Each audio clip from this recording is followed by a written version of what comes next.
Harry's wife. Sophie versus Harry's wife. Hello, I'm H.G. Tudor. You will recall from the funeral of Queen Elizabeth II that there was opportunity to look at the dynamic between Sophie, an empathic individual, and Harry's wife. We saw two instances, at least, of that. The first, where they travelled together in a car, and I provided you with how her freezing out Harry's wife caused repeated and sustained wounding against Harry's wife. I also detailed the shielding behaviour of Sophie in relation to Princess Charlotte to keep Harry's wife at bay. Interestingly, a publication called The List, with an article by Hannah Rice, looks to examine the relationship between Harry's wife and Sophie, Countess of Wessex. Let us see if she understands the dynamic between the two, or whether she fails to do so. From an outsider's perspective, Harry's wife, Duchess of Sussex, and Sophie, Countess of Wessex, might seem like total opposites. Harry's wife, for one, is so unpopular with the British royal family that she was excluded from their 2022 Christmas bash at Sandringham House, as per the Mirror. Wounding. Sophie, meanwhile, is beloved at Buckingham Palace, thanks to her famously close friendship with the late Queen Elizabeth. In 2021, one anonymous courtier even told The Sun, "If you're asking who is Her Majesty's favourite child, it's none of them. It's her daughter-in-law, Sophie."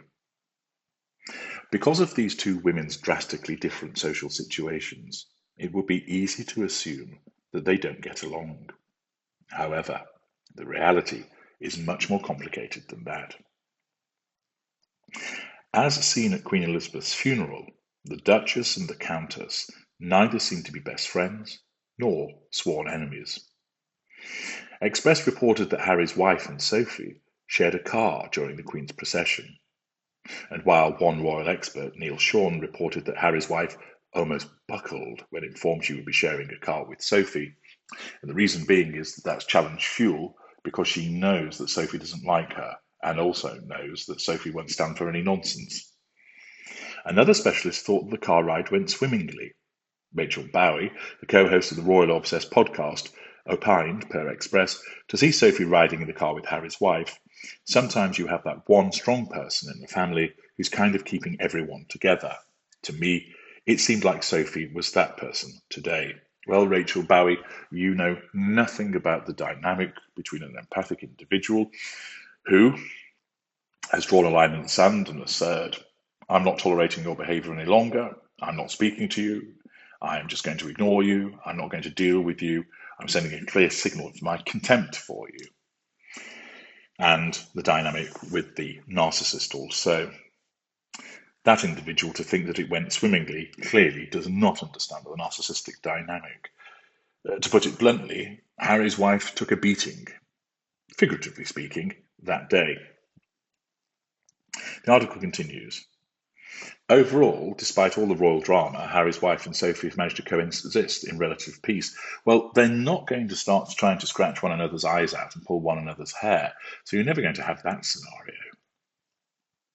Although Harry's wife and Sophie, Countess of Wessex, have had very different experiences of royal life, the two women have similar pasts. Neither Harry's wife nor Sophie was born into the royal family, and both spent many years in the workforce. Before marrying Prince Harry, Harry's wife dabbled in more than one industry. During her school-age years, the future Duchess of Sussex worked a minimum-wage job as an ice cream scooper. She later tried her hand, literally, at professional calligraphy, well, basically putting curly bits on cursive. Ultimately, though, Harry's wife made her name acting in the hit, if you say so, TV show Suits. Likewise, the Countess of Wessex worked in a number of different areas before becoming a royal. According to Britannica, Sophie worked as a bartender, a concierge at a Swiss ski resort, and a press officer at Capital Radio. Just like Harry's wife, Sophie eventually grew into a successful career woman. She even co-founded a public relations company, formerly known as RJH.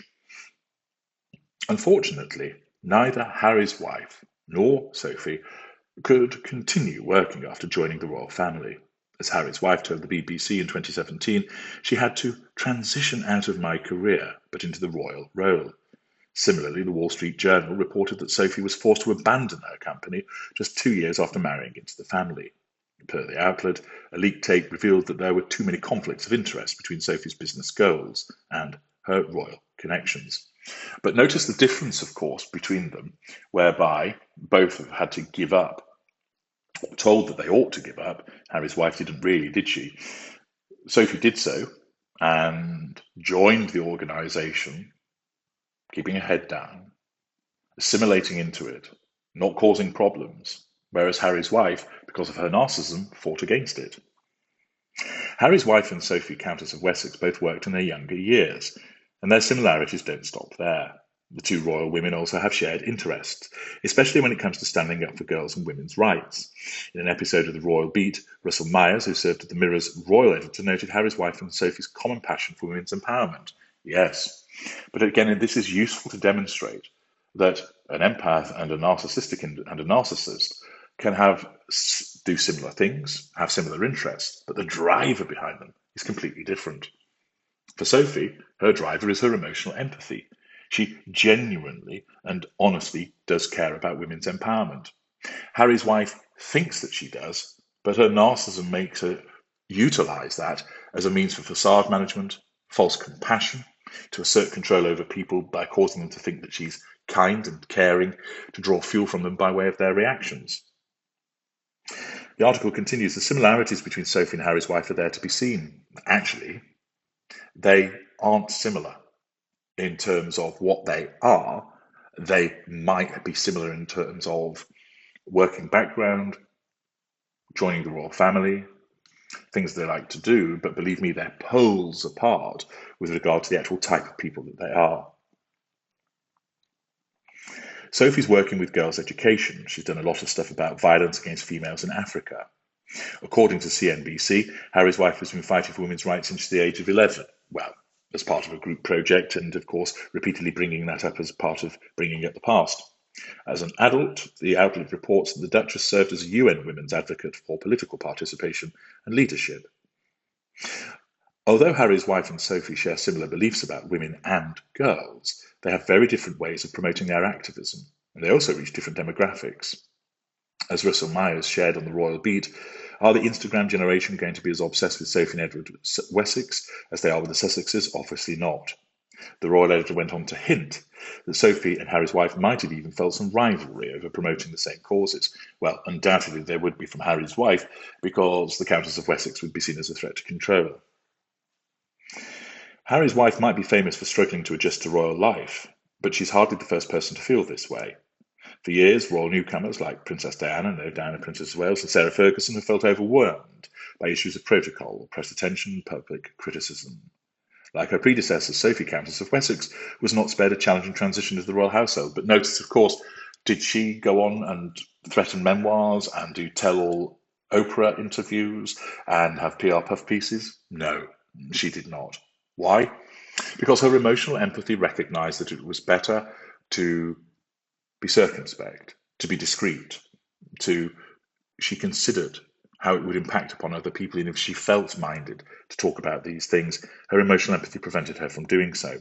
Furthermore, she herself wasn't in the grip of a narcissist to cause her to feel justified to spill the beans in the way that Harry does. Judy James states, Sophie had a bit of a bad start in the royal family because she was hailed as being the next Diana, and she did begin to attract the same rabid attention. In some ways, however, Sophie's experiences with the British media could have helped Harry's wife. Well, of course, the Queen asked safe pair of hands Sophie to assist Harry's wife to integrate her, but she refused, once again, because Harry's wife thinks she knows best and that she knows better than anybody else what to do. In an excerpt from the book, the Queen apparently told Harry's wife, Sophie can help show you the ropes. Seemingly the reason for this was that the Queen, who of course had seen it all before, understood that Harry's girl might find adjusting to royal life challenging to begin with. Oh, but wasn't it the case, of course, that nobody actually helped Harry's wife, according to her victim mentality revision of history? It's very jolty, the article states, but you soon get used to it. That was Her Majesty's experience, going back many years. The Queen may have hoped that Sophie, Countess of Wessex, and Harry's wife would be close, but things didn't exactly pan out that way. Per Giles Brandreth's book, Elizabeth, An Intimate Portrait, Harry's wife wasn't keen on creating close ties with Sophie, reason being it was a threat to control and because she thinks she knows best. As Brandreth wrote, Harry's wife made it clear that she did not feel she needed Sophie's help. She had Harry. Apparently, Harry's wife's reaction left Queen Elizabeth feeling worried about the Duchess's transition into the firm. The Queen was a little concerned at that, but she put it down to pre-wedding nerves. While it might seem odd for Harry's wife to reject Sophie's support, no, not at all, to those of us, of course, that are versed in narcissism, it seems entirely understandable. It's also important to remember that the Duchess of Sussex admittedly knew little about royal life before signing up for the gig, which would make it all the more appropriate to take the assistance from somebody who's been there and done it, but not Harry's wife, because she's the expert in everything. In the Netflix documentary Harry and Harry's Wife, the former Suits actor confessed to feeling shocked in the face of basic royal protocol. Describing the first time she met Queen Elizabeth, Harry's wife told documentary makers, "I remember we were in the car driving and Prince Harry's like, you know how to curtsy, right? And I just thought it was a joke." That demonstrates her self-obsessed nature, her flippancy. In that sense, it is possible that Harry's wife didn't initially understand that she could ever need Sophie's mentorship. No, it's not a case of that. She just thinks she knows best. She thinks she knows better than anybody else because she's Harry's wife. Harry's wife did ultimately lament her total lack of preparation for the royal role. She only did so after the event by way of a pity play. This article fails to understand that they are completely two different people, and once again demonstrates the lack of knowledge about narcissism and the other classifications of people. We can see the difference in behaviour of Sophie and the difference in behaviour of Harry's wife, even though there are similarities in introduction to the royal family, background, and so forth. Sophie embraced it, driven by her emotional empathy and her empathic traits. Harry's wife fought against it because of her brand of narcissism. I'm H.G. Tudor. Thank you for listening.